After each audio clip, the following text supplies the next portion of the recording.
Саламатсыздарбы? Детектор берүүсү жаңылыктарды окуп, анализдеп, сиздерди калп маалыматтардан, манипуляциядан жана пропагандадан коргойт. Бул чыгарылышта номер 1 мамлекеттик телеканалдын журналисттери социалдык тармактарда өлкөдөгү маанилүү маселелер боюнча жасалма маанай жаратууга аракет кылып жатышканы тууралуу айтып берем.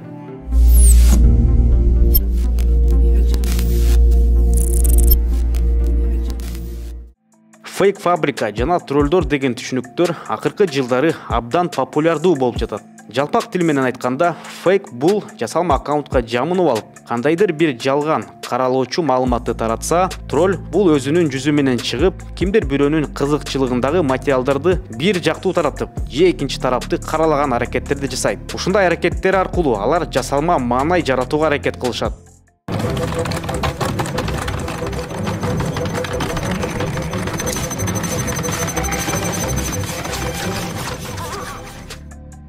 Кемпир абаттын айланасындагы окуялардан улам жарандардын арасында нааразычылык күчөп турган убакта социалдык түйүндөрдө кемпир абат суу сактагычын берүү менен Кыргызстан утушта делген көптөгөн посттор чыга баштаган. Булак кежи аларды анализдеп, ийгиликтүү келишим деген пикирди таратууда УТРКнын кызматкерлери активдүү катышканын аныктаган.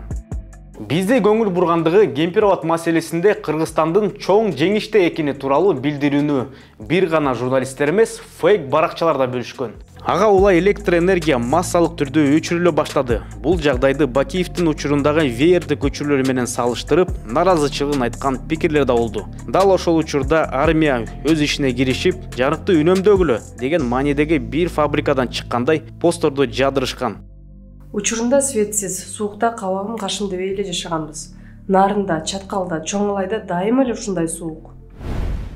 Бишкекте бир жума суук болуп, сууктан улам айрым жерлерде свет өчүп калууда. Мына ошону сабыры жоктор улам соц тармактарга жазып, налып жатышат.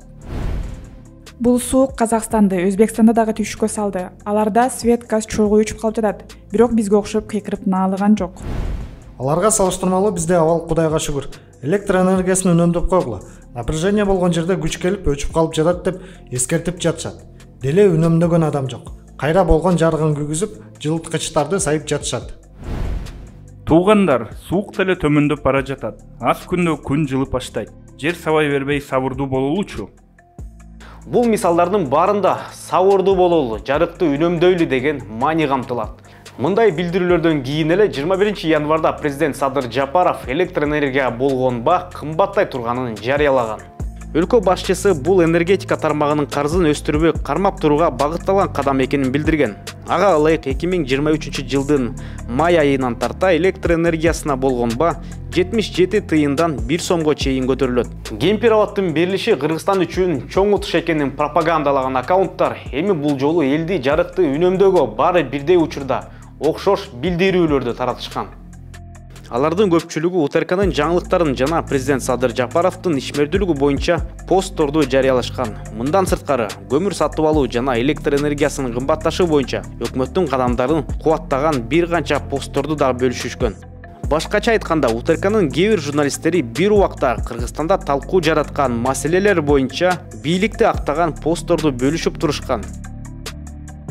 Бир караганда Кыргызстандын келечегине күйгөн жаран жарыкты үнөмдөөгө чакырып жатпайбы? Анын эмнеси бар деп айтышыңыз мүмкүн.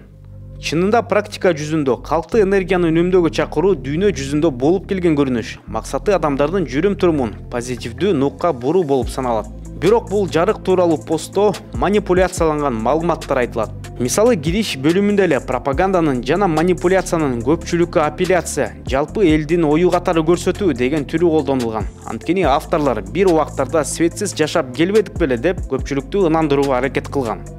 Эске салсак, Бозгундагы президент Курманбек Бакиевдин бийлигинде ВРД көчүрүүлөр орун алып, электроэнергияга болгон бааны көтөрүү аракети болгон. Жыйынтыгында буга байланыштуу наразычылыктар жаралган.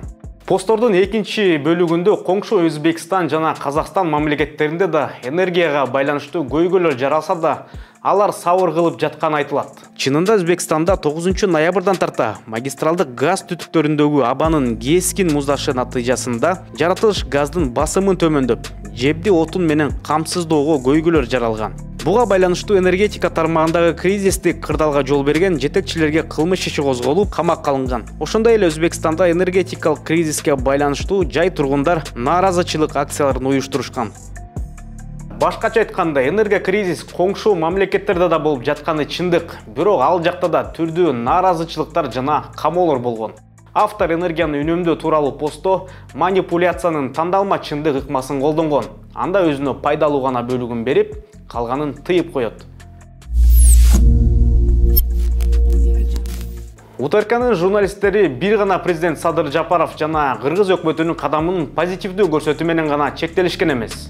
Алар биринчи айым Айгүл Жапарованын Facebooktагы фейк баракчаларын таратылган билдирүүлөр боюнча да постторду бөлүшүшкөн. Аталган посттор бир күндө бирдей жазуулар менен чыкканы көңүлдү бурат. Анткени бөлүшүлгөн посттордо сүрөт жана маалымат куюп койгондой окшош болуп берилет. Бул гана эмес, Садыр Жапаровдун Дубайда мурунку президенттерди чогултуусунан кийин дагы бирик Кыргыз деген маанидеги билдирүүлөрдү жаадырышкан. Андагы манипуляция тууралуу Медиа Хабтагы кесиптештерибиз дагы айтып берген. Ага ылайык мамлекеттик телеканалдар жасалма коомдук пикир жаратып, бир жактуу маалымат менен манипуляция кылган. Мындай караган адамга өзүнүн пикирин билдирип жаткандай көрүнүшү мүмкүн. Бирок бир учурда окшош примитивдүү ойлорду, бир канча посттор жана комментарийлер берип жаткан топторду илимий тилде технологиялык манипуляторлор деп аташат. Алар интернет аркылуу белгилүү бир топтун кызыкчылыгына жараша маалыматтарды таратып, массалык аң сезимди манипуляциялоо менен адамдын психикасына тымызын таасир этишет. Анын максаты массанын жүрүм турумуна көзөмөл орнотуу жана анын тандоо эркиндигинен ажыратуу.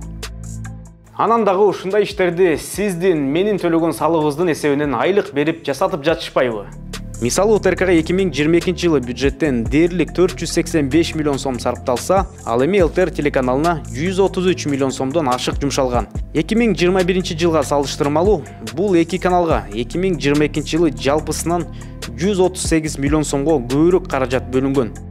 Фактчек KG сайтынын анализине ылайык, троллдор өз ээлерин мактаган же оппоненттерин жамандаган постторду жайгаштырышат. Ал эми фейктер өз кезегинде бул билдирүүлөрдү миңдеген аудиториясы бар түрдүү топтордун арасында массалык түрдө таркатышат. Ошондой эле бул маалыматтар синхрондуу түрдө бир убакта жана бирдей контекстте таратылат. Дүйнөдөгү кээ бир мамлекеттерде, мисалы Кытайда 50 Cent Army, ал эми Вьетнамда Force 47 деген веб-бригадалар иштей турганы тууралуу маалыматтар бар. Аталган топтордун максаты өкмөттүн жана партиянын иши жөнүндөгү негативдүү пикирлерге каршы күрөшүү. 2017 жылдагы изилдөөгө ылайык, Кытайда 50 Cent Army бригадасы бир жыл ичинде Кытайдын өкмөтүнүн ишмердүүлүгүн колдогон 450 миллионго жакын билдирүүлөрдү калтырышкан. Кызыгы, алардын жарымынан көбүн мамлекеттик жумушта иштеген кызматкерлер түзгөн. Изилдөөчүлөр мындай тенденция интернет айдыгында башка пикир айтуу же өкмөттүн реалдуу ишин чындап баалоону тыйып, пикирлердин цензурасына жол ача турганын айтып келишет. Жогоруда белгиленгендей, мамлекеттик УТРК жана ЛТР телеканалдарына 2021 жылга салыштырмалуу 2022 жылы 138 миллион сомго көбүрөөк бөлүнгөн. Ал эми бул каражаттар кимдин кызыкчылыгы үчүн жумшалып жатат? Сиздер менен детектор берүүсү болду. Биздин каналды колдоп, комментарий жазганды унутпаңыз. Кайрадан көрүшкөнчө.